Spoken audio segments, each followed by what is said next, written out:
안녕하세요. 요즘에는 이 부동산 매매 시장이 조용해졌죠.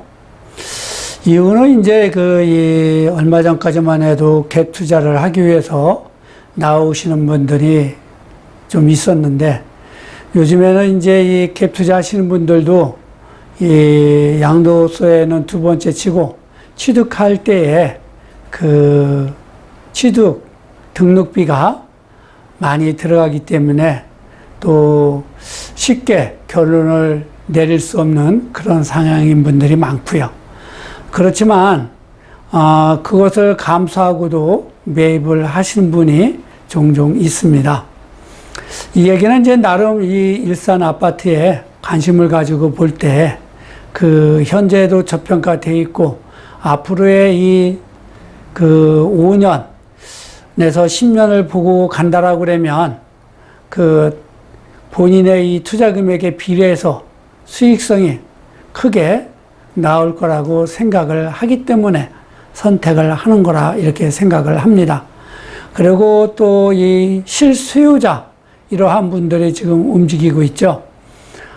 이 실수요자 분들도 그동안에 이제 집값이 안 오를 것이다라는 생각을 가지고 있다가 본인들의 생각과 달리 지속적으로 이제 가격이 상승으로 가고 있기 때문에 불안한 심리에 이제 집을 사기 위해서 움직이는 것으로 보여지고 있는데요. 앞으로 이제 이 전반적으로 봤을 때 특히 이 일산은 이 부동산 시장 전체 흐름에서 약간의 좀 이 별도로 바라볼 수 있는 안목이 좀 있어야 되지 않을까 저는 그렇게 생각을 합니다. 물론 이제 이 전체적인 흐름에서 크게 벗어날 수는 없겠지요.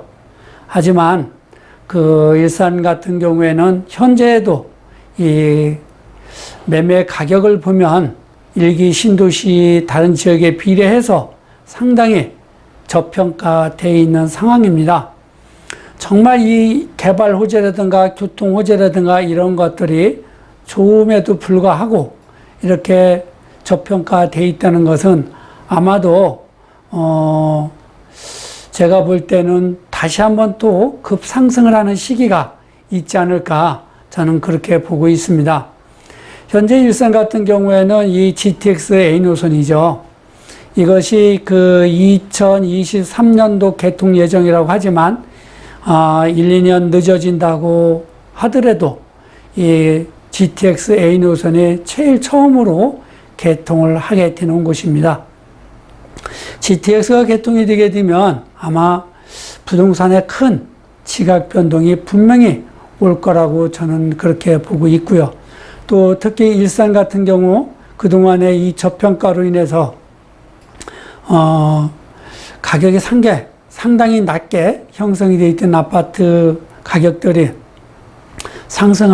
한번 상승할 시점이 있지 않을까 이렇게 보고 있고요.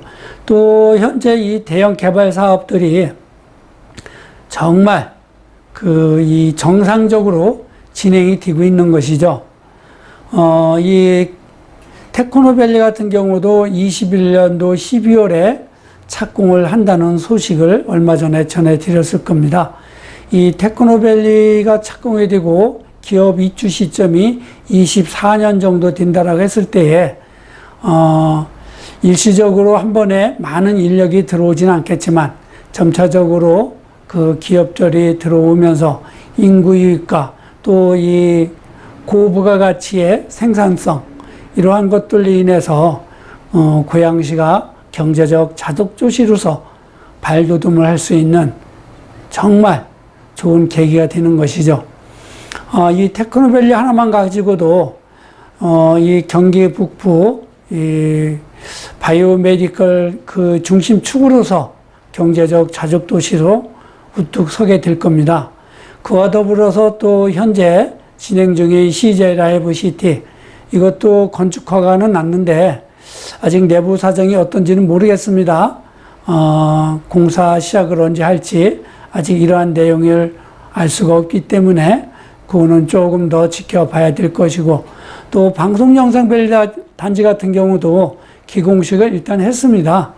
그렇기 때문에 이러한 그 대형 개발 사업이 24년도에 모두가 완공이 되는 것입니다. 자, 그러면 우리가 이 아파트 부동산 가격이 상승을 하는 이유로 이것을 바라봤을 때, 직주 근접, 이러한 곳들이 상당한 그 가치 상승을 가지고 가는 것이죠. 그동안에 일산은 이 베드타운에서 직주 근접이라는 도시로 탈바꿈하게 되는 것이죠. 그렇기 때문에 이 가치가 상당히 높아질 거라는 것입니다. 현재는 뭐 이 GTX역 주변에 있는 아파트들만 상당히 가격이 높게 형성이 되어 있고요. 또 기존 그 구도심이죠. 보통 27년 정도 되는 아파트들, 이러한 것들은 아직도 가격이 낮게 형성이 되어 있습니다. 20평대 같은 경우도 이제 4억 선에서 거래가 되고요.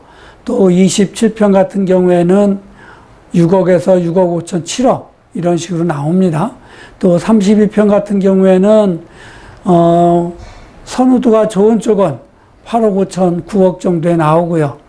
또 그 외곽지대에는 6억 5천에서 7억 사이 이렇게 보시면 됩니다. 특히나 이제 이 중대형 아파트 47평대 이러한 것들은 아직 2006년도 최고 가격에서 약간 못 미쳐 있다라고 보시면 됩니다. 그리고 지금까지 제가 볼 때 2008년도서부터 현재까지 대형 아파트 보급이 상당히 저조했죠. 거의 뭐 전무하게 공급이 안 됐습니다. 이러한 상황을 봤을 때 앞으로는 이 대형 아파트들도 가치 상승을 크게 가지고 갈 것이라 이렇게 보고 있습니다. 다만 이제는 이 지금의 이 그 부동산 흐름이, 시장 흐름이 좀 보수적으로 대처를 해야 된다라고 생각을 합니다. 다만 이 무주택으로 계시는 분들은 내 집 마련을 빨리 하셔야 된다라고 생각을 해요. 이 무주택자들, 주택이 하나 가지고 있는 분들은 가격이 오르든 내리든 큰 문제가 되지 않을 겁니다. 본인이 거주를 하고 살아야 되기 때문이죠. 다만 이제 이 다주택자들은 이 기회를 잘 찾아서 움직여야 하는데, 현재로서는 팔고 싶어도 팔지 못하는 그러한 상황에 접해 있는 것이죠. 그런데 이제 이 양도소득세 때문에 시중에 매물이 나올 수가 없어서 사실은 이 입주 매물이 거의 없다시피 합니다. 이러한 상황이 좀 오래 갈 것 같고요. 그렇지만 이제 이 부동산 상승한 기간이 한 8년 정도 되죠. 그래서 우리는 이제는 다주택자들은 보수적으로 그 개개인의 포트폴리오를 다시 짜야 되지 않나, 저는 그렇게 보고요. 다만 이 무주택자들, 현재 전세 살고 계시는 분들은 어찌되었든 내 집 마련은 빨리 하는 것이 좋다라고 말씀을 드립니다. 일산 같은 경우는 특히 그 적은 돈으로 투자할 수 있는, 또 내 집 마련할 수 있는 곳이 많이 있기 때문에 제 생각에는 2030, 40대까지도 일산에 그 5년에서 10년을 바라보면서 그 투자 개념으로 움직여진다라고 그러면 아마도 큰 수익을 가져오지 않을까, 저는 그렇게 보고 있습니다. 이러한 그 관점에서 그 일산에 많은 관심을 가지고 지켜보시면 좋은 결과물이 있을 거라고 봅니다. 오늘은 이렇게 제가 다른 아파트 단지를 방문하면서 이야기를 하려고 하다가 어떻게 말이 이렇게 옆길로 빠져나왔네요. 그렇지만 앞으로 이 부동산은 이 자산 소득으로서 큰 가치를 가지고 갑니다. 특히 이 근로소득보다도 상당히 높게 움직여지기 때문에 근로소득을 하고 계신 분들, 특히 이런 분들은 빨리 자산소득으로 어떻게 더 크게 키울 수 있을 것인지, 이러한 부분을 고민하고 공부하셔야 되지 않을까 이렇게 생각을 합니다. 감사합니다.